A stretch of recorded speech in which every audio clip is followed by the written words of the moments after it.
웨스트민스터 소요리 문답 28번부터 나가겠습니다. 그리스도의 높아지심이 무엇인가? 지난주에는 그리스도의 낮아지심에 대해서 저희가 살펴봤습니다. 그 낮아지심이라는 것은 하나님의 아들이신 그 그리스도께서 이 땅에 태어나시는 것 자체가 낮아지시는 것이고, 더군다나 우리의 죄를 대신 짊어지시고 여러 가지 비참함을 견디신 후 십자가에서 죽음을 당하신 것이 그리스도의 낮아지심이십니다. 그런데 그리스도의 그럼 높아지심은 무엇인가 하면은, 지금 그리스도께서 십자가에 달려 계신 모습이 아니라 그리스도께서는 부활하셨고 하늘에 오르셨고 하나님 우편에 앉아 계시며 마지막에 세상을 심판하러 오시는 것입니다 라고 되어 있습니다. 우리가 믿는 그 기독교, 성경, 그리고 예수 그리스도는 십자가에서 우리의 죄를 짊어지시고 죽으신 그 모습으로 계시는 분이 아니라, 지금 우리가 현재 예수님의 모습을 믿는 내용은, 그분은 2000년 전에 부활하셨고 그리고 제자들 앞에서 하늘로 승천하신 모습을 제자들이 보았고, 지금 현재는 하나님의 우편에 앉아 계시며 마지막에는 세상을 심판하러 다시 오실 그 예수 그리스도를 믿는 것입니다. 그래서 사도행전 1장에 보면은 제자들이 그 모여 있는 데서 예수님께서 하늘로 올라가시는 그런 장면을 제자들이 보았고, 그 후에 몇 절 뒤에 이제 천사가 나타나서 왜 그렇게 하늘을 쳐다보고 있느냐, 하늘로 올라가신 본 그대로 다시 오실 것이다 라고 말씀하셨죠. 그래서 우리는 그 제자들이 본 모습 그대로 하늘로 올라가셨던 그 예수님이 다시 그 모습 그대로 내려오실 것을 믿는 것입니다. 왜냐하면 그렇게 오실 것이라고 약속되었기 때문입니다. 그럼 29번 문항은 우리에게 이렇게 묻습니다. 우리가 어떻게 그리스도의 값주고 사신 구속에 참여하는 사람이 됩니까? 예수님께서는 십자가에서 자신의 피를 흘리심으로 우리를 구속하셨습니다. 영어로는 redemption이라고 됩니다. 이 말이 구속. 그리고 값주고 사신이라는 것이 돈을 내고 사셨다. 여기 돈이라는 말은 좀 그렇지만 값어치를 내고 사셨다는 것입니다. 왜냐하면 예수님의 피의 값어치는 무한하시기 때문에, 그 무한하신 피의 값어치로 우리의 셀 수 없는 죄, 씻을 수 없는 죄, 크기를 잴 수 없는 그 죄를 다 지불하고도 남으신다는 것입니다. 그런데 그렇게 구속하신 그 구속에 우리가 참여를 하느냐 참여를 하지 않느냐가 중요한 문제겠죠. 그 혜택을 우리가 받는 사람입니까? 받지 않는 사람입니까? 라는 것입니다. 어떻게 참여하는 사람이 됩니까? 그게 여기에 어떻게 참여하는 사람이 됩니까? 라고 되어 있는데, 여기 답을 보시면은 그리스도의 성신께서 그 구속을 우리에게 효력 있게 적용하여 주심으로 우리는 그리스도의 값주고 사신 구속에 참여하는 사람이 됩니다 라고 되어 있습니다. 여기서 효력 있게 적용한다라는 말이 effectively apply라고 되어 있습니다. 원문에서는 그리스도의 구속을 우리에게 효력 있게 적용하는 것입니다. 그것은 성령이 하십니다. 보이지 않는 성령께서 하나님의 말씀을 통해서 우리의 마음속에 그 말씀을 새기셔서 하시는 것입니다. 그것은 저와 여러분을 통해서 믿지 않는 사람에게 말씀을 전할 수 있지만, 하나님께서 도구를 사용하실 수 있지만 실제로 그 일을 하시는 분은 성령이십니다. 그분만이 효력 있게 일하실 수 있습니다. 그래서 요한복음 3장에 예수님께서 니고데모랑 얘기를 했을 때 사람이 어떻게 하나님의 나라에 들어갈 수 있습니까? 했을 때, 사람이 물과 성령으로 나지 아니하면 하나님의 나라에 들어갈 수 없느니라라고 말씀하셨죠. 성령으로 난다는 것이 바로 하나님의 말씀을 성령으로 믿게 됐다라는 것입니다. 그래서 우리는 그 그리스도의 구속에 참여하는 사람이 될 수 있는 것입니다. 30번째 문항 보시겠습니다. 그리스도의 값주고 사신 구속을 성신께서 우리에게 어떻게 적용하십니까? 그리스도의 값주고 사신 구속을 성령께서 우리에게 적용을 하시는데 어떤 방법으로 적용되냐라는 것입니다. 답을 보시겠습니다. 성신께서는 우리를 효력 있는 부르심으로써 부르셔서, 여기에서 제일 중요한 단어는, 이 30번에서 제일 중요한 단어는 부르심이라는 단어입니다. 효력 있는 부르심으로 부르셔서 우리 안에 믿음을 일으켜 주시고 그리스도와 연합하게 하심으로 그리스도의 값주고 사신 구속을 우리에게 적용하여 주십니다. 즉 우리가 하나님의 말씀을 믿게 되는 것은 성령께서 하시는 일인데, 성령께서 우리의 마음속에 효력 있게 그 일을 하셨을 때 어떠한 것이 일어나느냐라는 것을 정리를 한 것인데, 첫 번째는 믿음이 일어난다라고 되어 있습니다. 물론 우리는 회개하고 믿어야 되는 의무를 갖고 있지만 동시에 그 일은 오직 하나님께서 우리의 마음속에 일하실 때 일어난다는 것입니다. 그래서 믿음을 일으켜 주신다라고 되어 있고, 그럼 믿음이 일어난 사람은 어떠한 현상이 일어나느냐 하면은 그리스도와 연합하게 된다라고 되어 있습니다. 한 번도 만나지 못했던 예수 그리스도와 우리가 인격적으로, 감정적으로, 지성적으로 연합이 되는 것입니다. 그분께서 무엇을 하셨기 때문에 내가 지금 이런 혜택을 누린다라고 하는 그 연관성이 생긴다는 것입니다.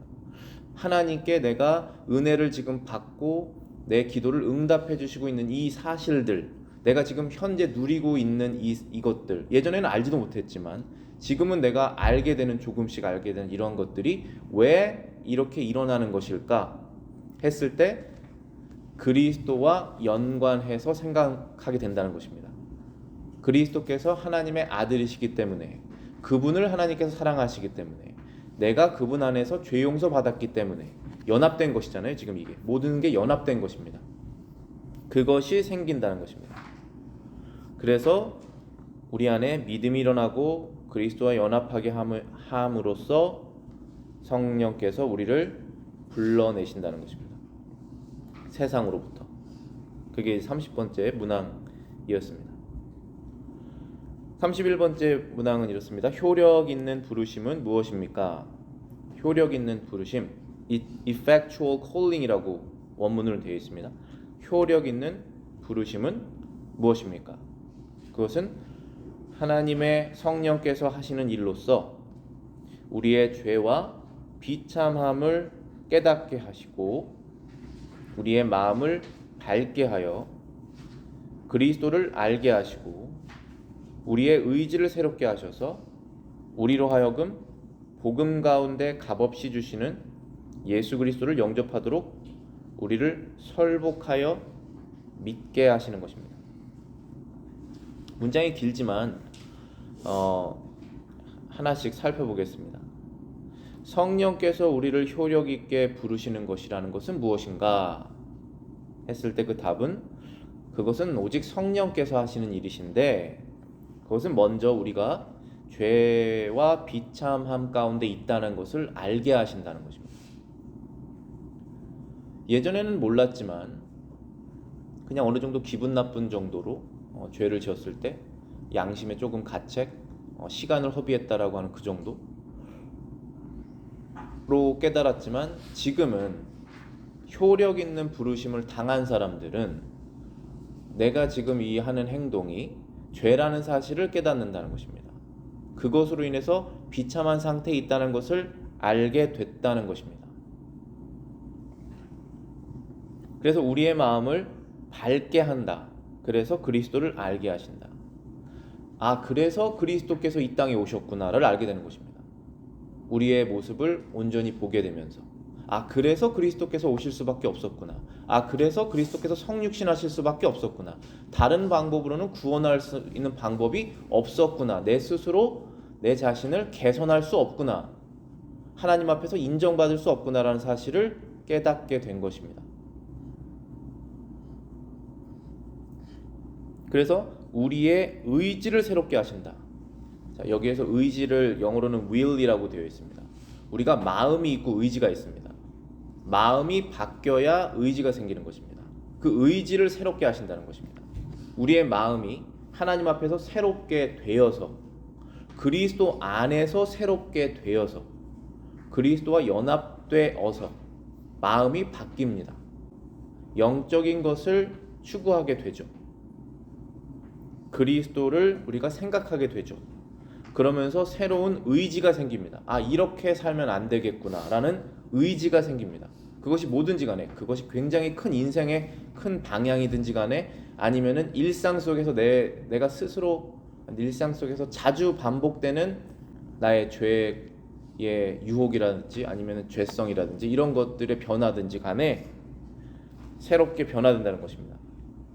우리로 하여금 복음 가운데 값없이 주시는 예수 그리스도를 영접하도록 우리를 설복하여 믿게 한다. 결국은 효력 있는 부르심이라는 것은 예수 그리스도를 믿게 된다는 것입니다.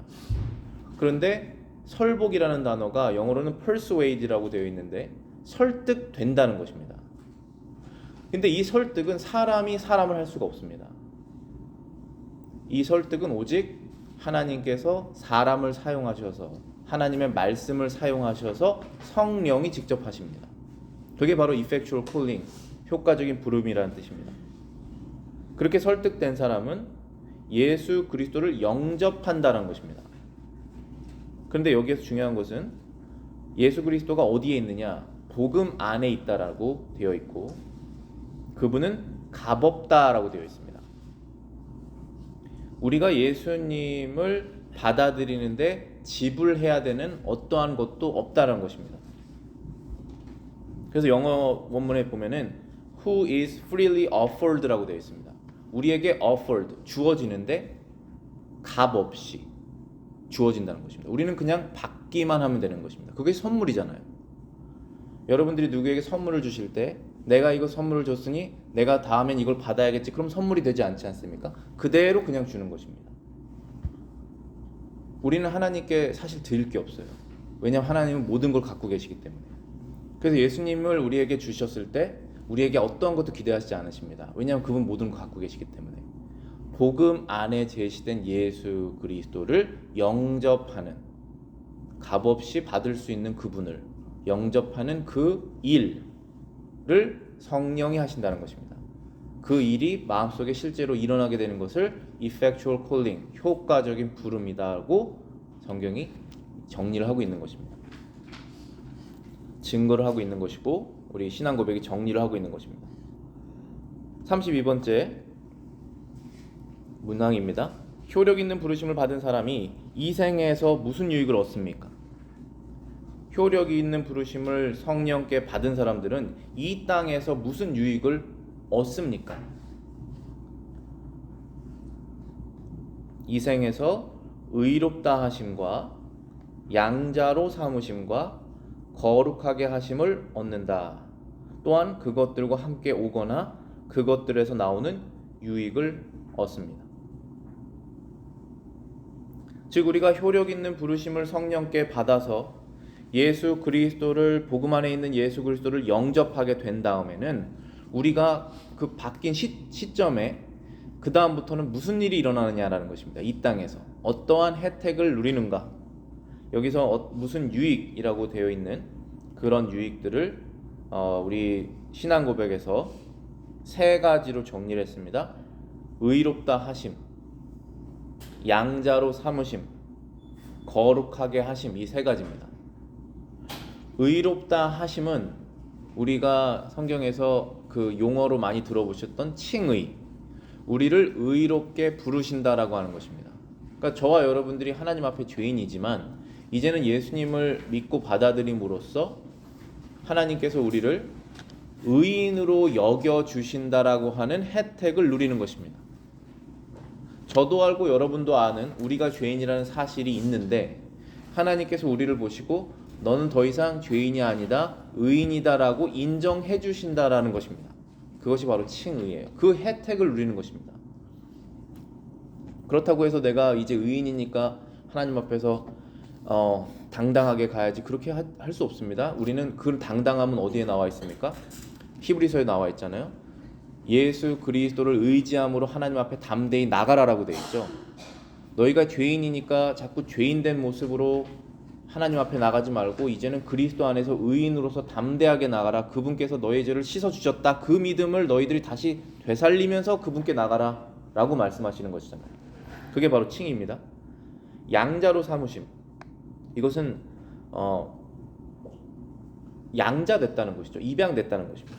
그래서 이 원문에 보면은 의롭다 하심, 이거는 justification이라고 하는 명사로 되어 있고, 양자로 삼으심, 이것은 adoption이라는 명사로 되어 있고, 거룩하게 하심, 이것은 sanctification이라고 명사로 되어 있습니다. 그래서 이 세 가지 혜택이 있다라는 것입니다. 즉 예수 그리스도를 받아들이지 않았을 때는 칭의가 없고 여전히 하나님 앞에서 죄인이고, 수양, adoption, 양자로 삼음이 없고 여전히 하나님이 나의 아버지가 아니시고, 거룩하게 하시는 능력을 우리가 하나님께로부터 얻을 수 없다는 것입니다. 근데 우리는 이제 효력 있는 부르심을 받은 다음부터는 이러한 혜택을 이 땅에서 누리게 됩니다. 죽는 그 순간까지 이 혜택이 끊어지지 않습니다. 33번째 문제 보겠습니다. 의롭다 하심이 무엇인가?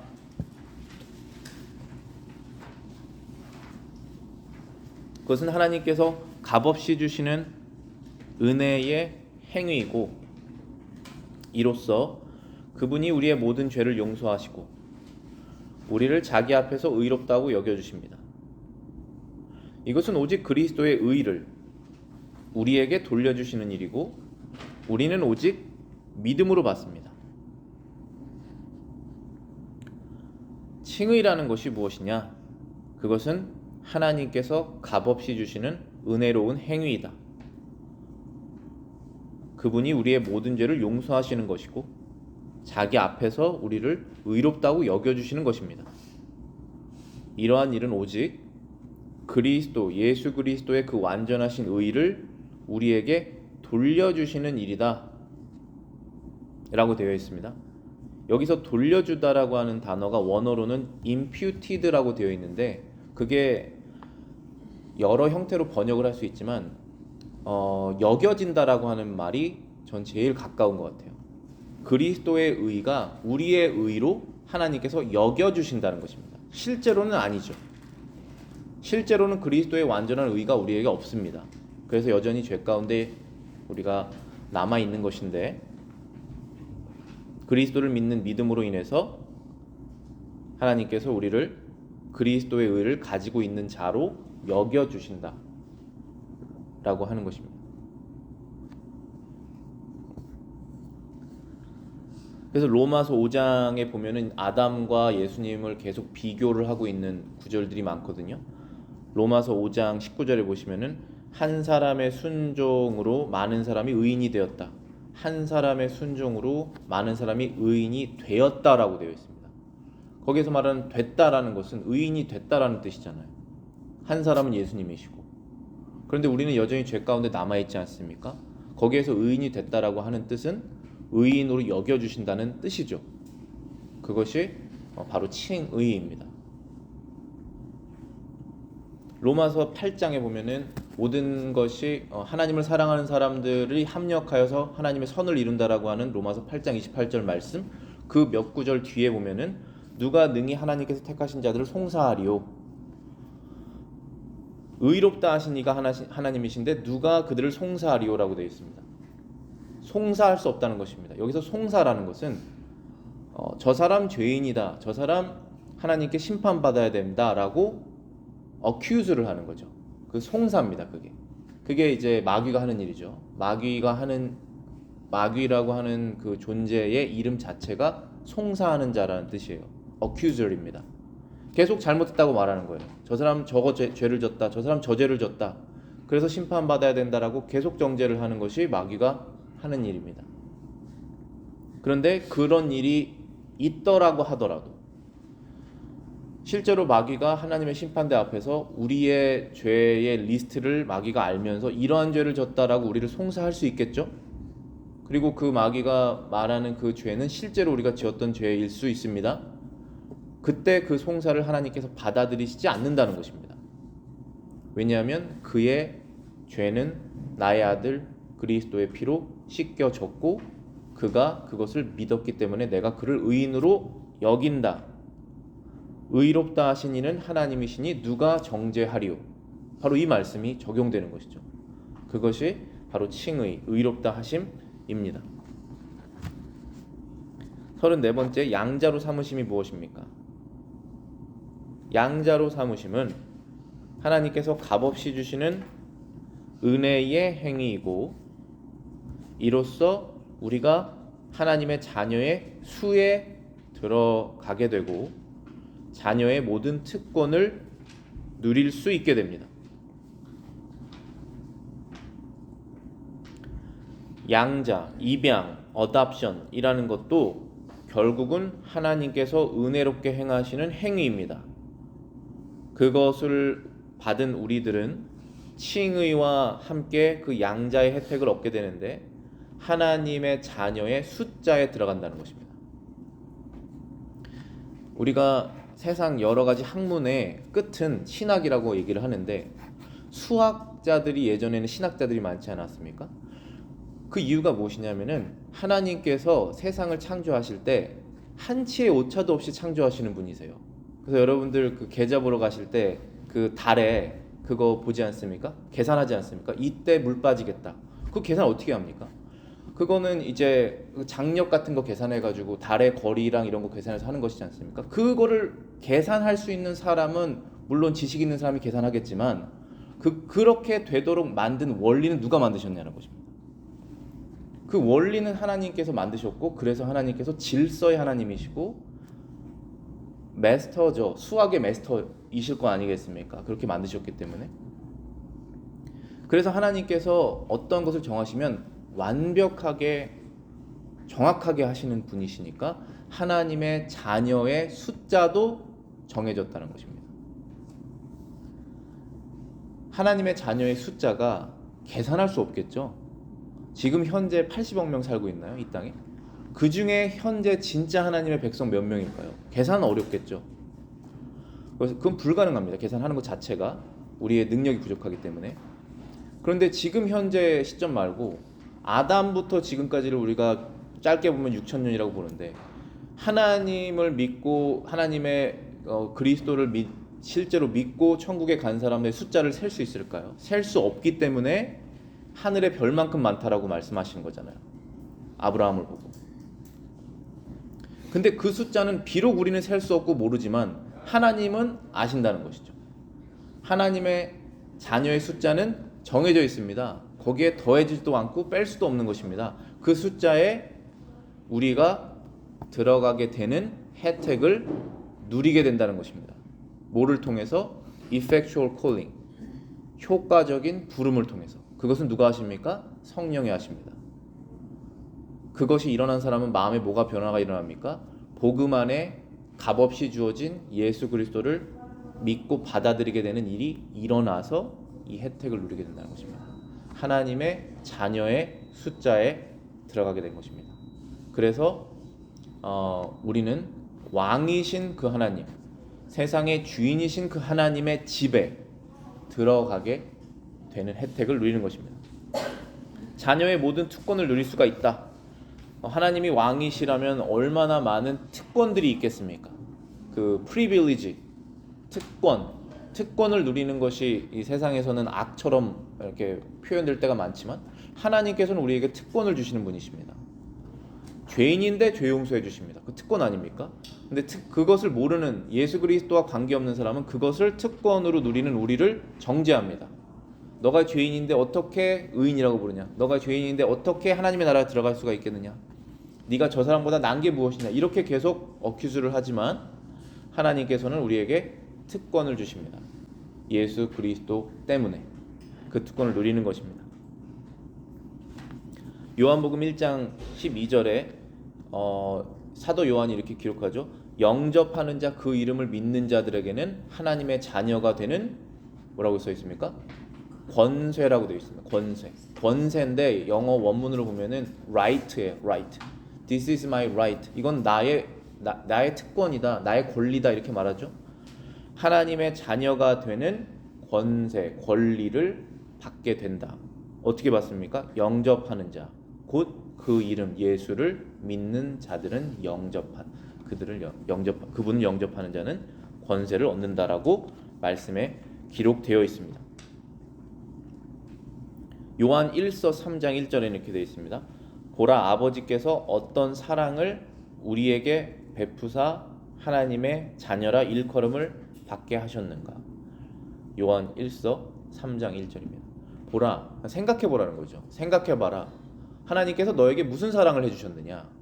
우리가 하나님 저에게 이것도 주셨습니다. 저에게 이것도 주셨습니다. 필요한데 이것도 해결해 주셨습니다. 물론 그러한 세상의 상황들, 물질들도 감사한 일이지만 요한은 지금 우리에게 무엇을 생각해 보라고 그러냐면은 하나님의 자녀로 너가 일컬음을 받게 됐다. 이 하나님의 사랑을 한번 생각해 보아라 라고 말씀하시는 것이죠. 그것을 생각해 볼 때 우리는 그리스도 안에서 연합되게 되는 것입니다. 더욱더 거룩하게 하심은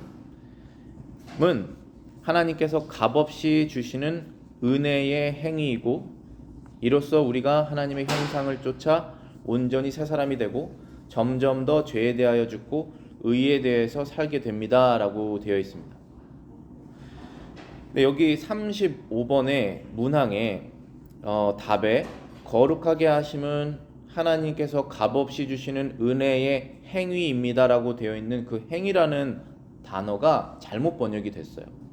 왜냐하면 이거는 하나님의 역사입니다 라고 번역이 돼야 돼요. 왜냐하면 33번하고 34번 제일 첫 번째 그 문장에 보시면은 똑같이 써 있습니다. 하나님께서 값없이 주시는 은혜의 행위이다 써 있죠. 34번에도 하나님께서 주시는 은혜의 행위이다 라고 똑같이 써 있죠. 근데 35번에도 하나님께서 주시는 은혜의 행위이다 똑같이 써 있죠. 그렇지만 원문에는 33번과 34번은 하나님께서 주시는 은혜의 행위, the act of God's free grace, 그 액션이라고 되어 있고 35번에서는 the work of God's free grace라고 되어 있어요. 그러니까 칭의하시는 것은 한 번 하시는 것입니다. 그리고 양자로 받는 것도 한 번 하시는 것이에요. 그렇지만 거룩하게 하시는 것은 계속 하시는 것입니다. 그래서 work라고 되어 있어요. act라고 되어 있지 않고. 그게 어떻게 우리가 이해해야 되냐면은 우리가 예수 그리스도를 영접하는 그 시점에 그것이 분명하든 분명하지 않든 그 시점이 누군가에게는 그 시점에 하나님께서 선택하신 그 시점에 우리를 의롭다고 하시는 한 번의 일이 일어납니다. 그리고 다시는 변경하지 않으세요. 양자로 삼으심, 너는 이제부터 내 아들이다라고 하는 그 양자를 한 번 선택하시고 절대로 바꾸시지 않습니다. 하나님은 바꾸시지 않으세요. 비록 우리는 마음이 변덕스럽지만 하나님께서는 선택하시고 절대로 바꾸시지 않습니다. 그래서 그것을 원타임 액션이라고 말하는 거예요. 그리고 그것은 하나님께서 값없이 주시는, freely 주시는 은혜입니다. 그런데 거룩하게 하시면 다릅니다. 왜냐하면 이 거룩하게 하시는 역사는 평생 동안 일어나기 때문에 그래요. 사람이 한번 태어나면 그 다음부터 성장해야 되는 것이 계속 일어나지 않습니까? 넘어지고 일어나고 넘어지고 일어나게 반복인데 절대로 넘어진 상태로 끝나지 않습니다. 넘어지면 다시 일으켜 세우십니다. 그거는 한 번 일어나는 일이 아니라 반복적으로 일어나는 역사예요. 우리가 일상에서 늘 체험하고 있는 사실 아닙니까 이것이. 그래서 이 신앙 고백을 만든 신학자들이 그 표현을 했을 때 거룩하게 하심, sanctification은 the work of God's free grace라고 되어 있어요. 하나님께서 은혜롭게 우리에게 행하시는 역사다. 계속적으로 끊임없이 하신다. 포기하시지 않는다. 이쯤 되면 나를 버리실 만도 한데 버리시지 않는다. 끝까지 하신다. 용서하신다. 일하신다. 그 마음에 회개함을 주신다. 다시 의롭게 하신다. 죄에서 끄집어내신다. 이거를 반복하신다는 것입니다. 그 혜택을 저와 여러분들이 누리고 있습니다. 누리고 있다면 그것은 우리가 예수를 믿기 때문에 일어나는 일입니다. 그게 바로 효과적으로 부르심을 받은 사람들이 누리게 되는 혜택 중에 하나라는 것이에요. 그게 바로 거룩하게 하심이라는 것이 세 번째 내용이죠. 이로써 우리가 하나님의 형상을 쫓아 온전히 새 사람이 되고 점점 더 죄에 대하여 죽고 의에 대해서 살게 된다라는 것입니다. 그래서 아담 안에서 우리가 잃어버렸던 하나님의 그 완전한 거룩함을 거룩하게 하심으로 점점 더 새롭게 된다라는 것입니다. 에베소서 4장 23절에 오직 너희 심령이 새롭게 되어 하나님을 따라 의와 진리의 거룩함으로 지으심을 받은 새 사람을 입으라. 성령으로 새롭게 되어서 하나님께서 원래부터 거룩하게 지었던 그 모습으로 다시 새롭게 되어라 라고 명령하시고 그러할 의무가 있습니다. 우리가. 그리고 그 일을 실제로 행하시는 것이 성령이시다.